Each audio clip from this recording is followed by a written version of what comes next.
Good morning. Ay, Morning, good ma'am. morning, Alex.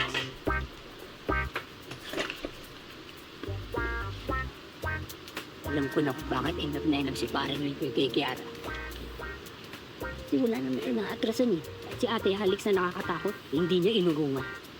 Oo nga, no? Basta ako. Si Ate Alex ako. Kapal ang mukha nyo, nakaka-ate-ate naman kayo dyan. Pero ito, may baho. Kung lang, what if? Unang nakilala ni paring Nico, si Agent Alex. Sila pa rin kaya magkakatuluyan. Sure, sila. Bagay eh. Para sa pogi at maganda. Kayo talaga.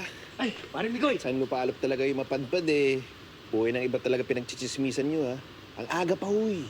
Di pa nga ata kayo nakapagsipilyo eh. hindi naman, paring Nico.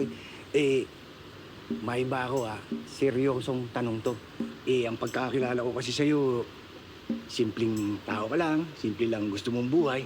Bakit nag-girlfriend ka ng anak ng mafia? Boss pa. Ewan ko ba?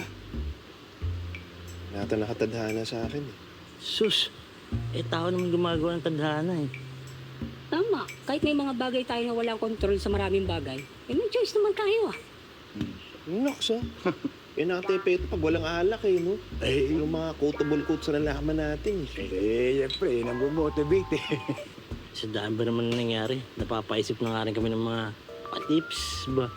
Kung better scenario, alam mo na. Tsaka siyempre, pare, concern lang kami sa'yo. Maraming salamat sa concern nyo ha. Para imbes magsayang tayo sa oras sa mga what ifs. Dito na lang tayo mag-focus sa what is. Okay din naman yung what if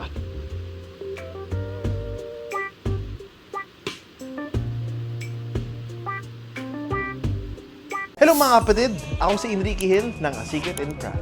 Op! Saan ka pupunta? Mas matindi pang susunod na eksena. Click next video now at mag-subscribe na rin sa TV5 YouTube channel. Alright? Let's go!